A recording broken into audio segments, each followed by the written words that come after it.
Bonjour, bienvenue à ce message lumière de la famille Myriam. Je te souhaite un joyeux Noël. Nous sommes dans cette belle octave de Noël et tu sais, je vais te dire un secret. J'aurais bien aimé passer mon temps à la crèche, à contempler Jésus avec Marie et Joseph, à écouter la voix et le chant des anges, à entendre le témoignage des bergers qui se sont émerveillés de ce qu'ils ont vu et entendu et en ont témoigné. Et aujourd'hui, c'est la fête des saints martyrs, des saints innocents. Excuse-moi, mais j'étais un peu découragée. On va relire l'Évangile et tu vas voir, nous allons vite revenir à notre émerveillement.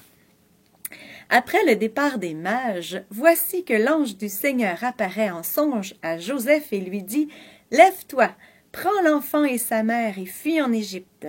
Reste là-bas jusqu'à ce que je t'avertisse, car Hérode va rechercher l'enfant pour le faire périr. » Joseph se leva. Dans la nuit, il prit l'enfant et sa mère et se retira en Égypte, où il resta jusqu'à la mort d'Hérode, pour que soit accomplie la parole du Seigneur prononcée par le prophète « D'Égypte, j'ai appelé mon fils. » Alors Hérode, voyant que les mages s'étaient moqués de lui, entra dans une violente fureur. Il envoya tuer tous les enfants jusqu'à l'âge de 2 ans à Bethléem et dans la région, d'après la date qu'il s'était fait préciser par les mages. Alors fut accomplie la parole prononcée par le prophète Jérémie. Un cri s'élève dans Rama, pleurs et longues plaintes. C'est Rachel qui pleure ses enfants et ne veut pas qu'on la console, car ils ne sont plus. Alors, ce temps de Noël, où, comme je te disais, on aimerait juste prendre du temps devant Jésus, le plus beau des enfants des hommes, dans la chaleur de nos maisons, le ventre plein, les armoires pleines de cadeaux peut-être.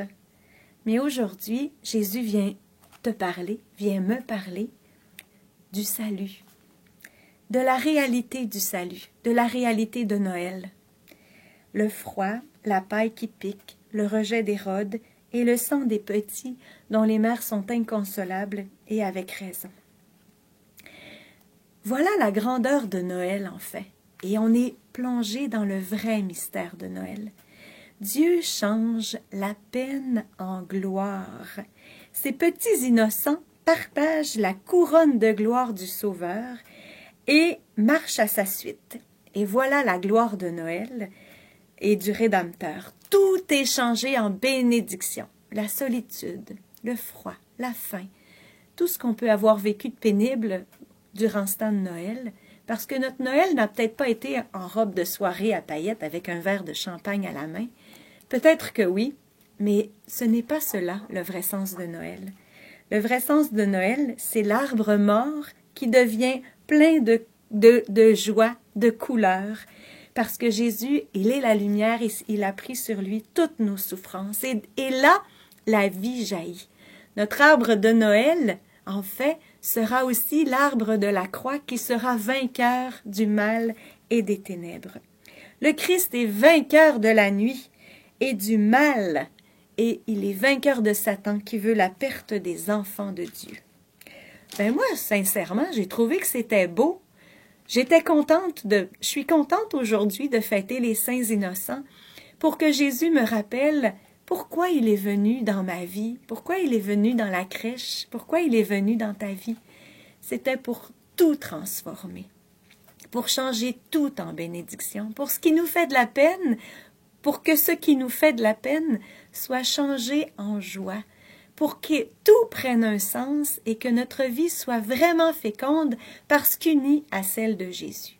C'est une bonne nouvelle, c'est une belle fête aujourd'hui, la fête des saints innocents. Moi, je trouve que c'est une fête d'espérance. Jésus, à travers cette fête, nous annonce sa mort et sa résurrection. Donc, nous n'avons pas fini, nous devrons continuer, traverser la nouvelle année, et se rendre au carême et à Pâques, et là nos alléluia seront pleins de gloire et de majesté. Jésus a la victoire. Donc, toi et moi aujourd'hui, on continue à marcher, on continue à prier, on continue à espérer. Joyeux Noël, bonne et sainte année à toi, Et puis, je te souhaite une belle journée et je te souhaite la vraie joie de Noël, le vrai sens de Noël aussi. Au revoir et à demain.